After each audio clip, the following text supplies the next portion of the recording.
Assalamualaikum warahmatullahi wabarakatuh. Waalaikumsalam warahmatullahi wabarakatuh.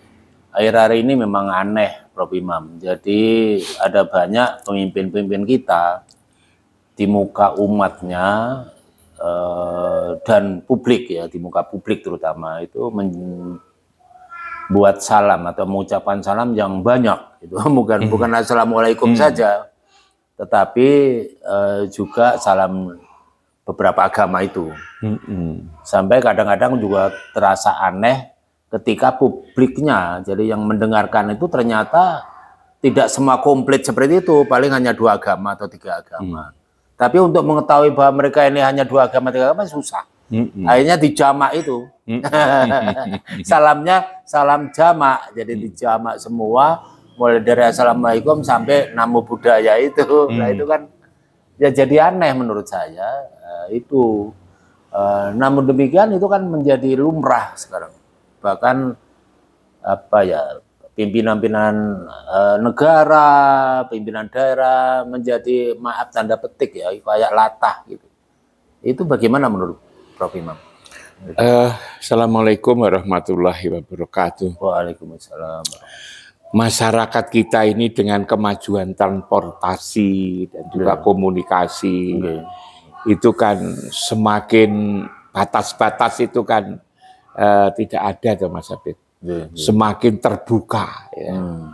Tidak bisa kita ini misalnya hidup satu kelompok etnis Jawa, etnis Madura, kemudian etnis Sunda, kan sudah tidak ada. Jadi kita bertetangga, bermasyarakat, juga di kantor, apalagi juga di pasar itu isinya sudah orang yang beraneka ragam.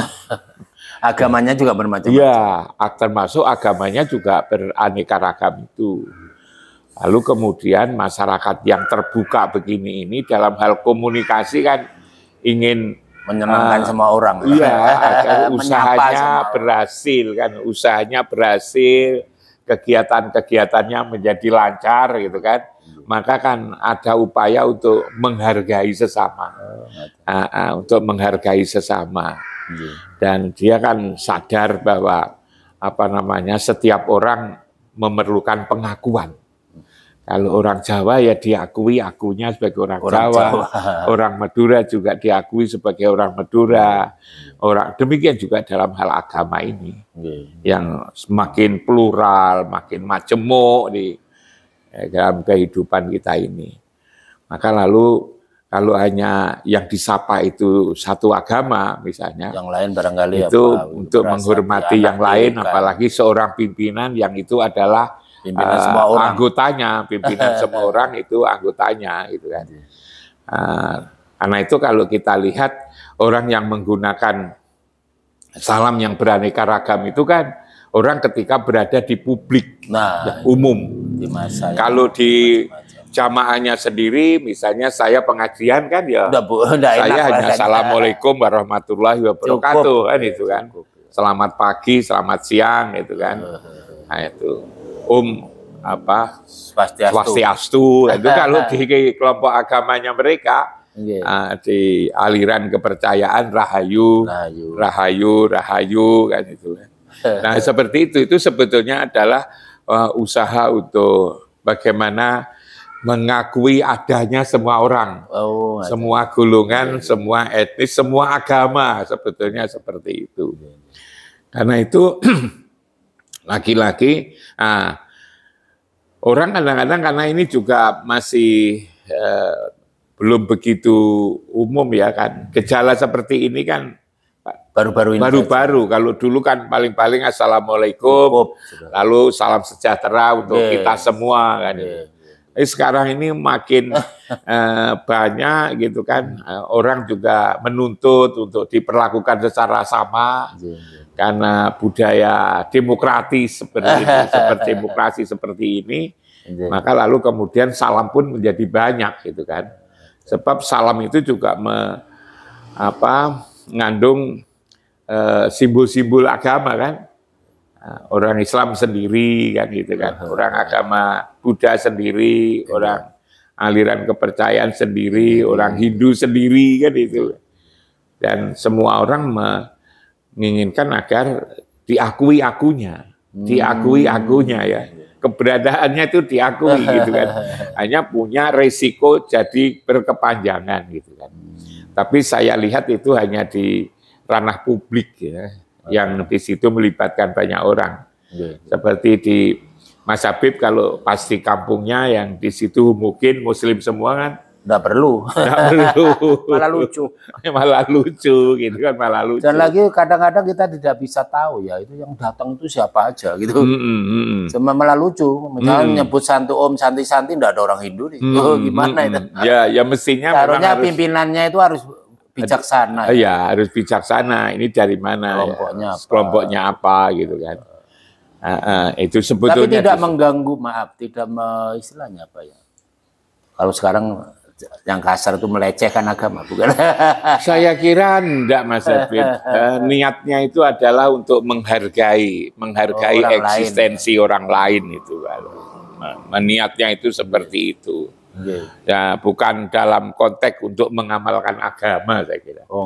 Saya kira kalau Islam ya assalamualaikum gitu. Kalau dia membaca menyapa dengan sapaan yang lain ya hanya untuk menghargai orang lain. Dan kita ini kan beragama itu kan bagaimana menjalin komunikasi dengan Tuhan, dengan Allah gitu kan. Kan duribat alaihimudilat aina ma tuhibu gitu kan. Yang bisa kamu tidak akan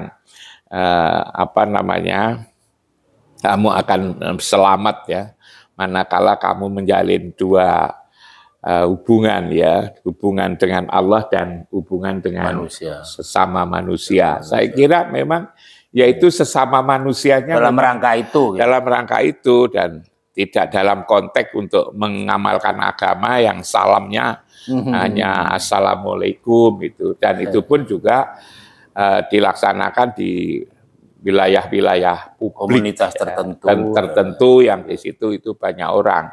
Dan saya yakin kalau di kelompok-kelompoknya sendiri misalnya yang di Bali misalnya yang di situ orang Hindu semua, maka juga tidak mungkin lalu mereka pakai assalamualaikum. Begitu juga kalau di Malang ini yang ketika satu kampung, apalagi di tempat ibadah, saya kira juga tidak akan kalau itu di tempat ibadah. Kalau di lembaga-lembaga pendidikan itu tatkala gitu ya, lembaga pendidikan tatkala di situ ada orang agama lain yang perlu disambut dengan cara yang bagus, maka lalu kemudian ya tuh diberi salam sesuai dengan keyakinan mereka. Kadang-kadang ada yang mengatakan begini, itu salam kok dipermainkan gitu.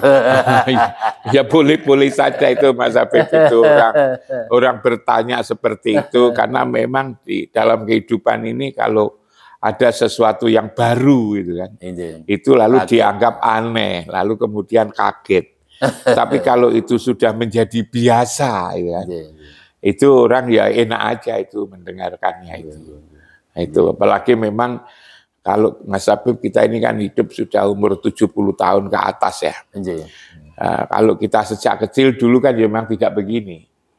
Karena memang belum semajemuk seperti ini kan itu kan, seplural semacam ini.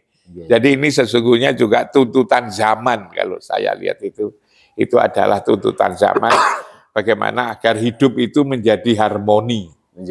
Hidup itu menjadi harmoni, maka adalah saling kenal mengenal. Kan di dalam agama kan juga begitu.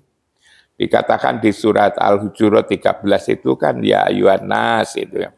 Inna khalaqnakum min dzakarin wa unsa wa ja'alnakum syu'uban wa qabaila lita'arafu.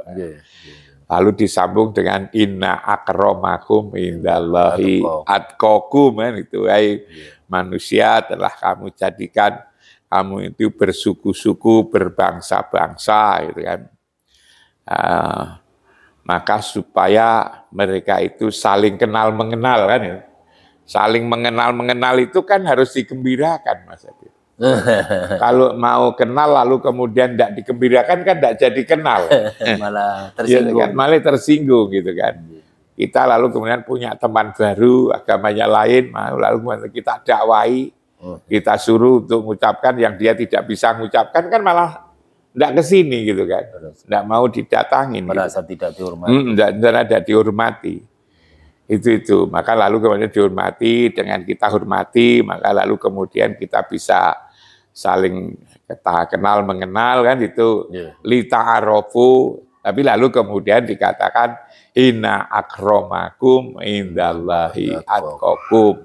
Sungguhnya orang yang paling mulia di sisi Allah adalah orang yang bertakwa.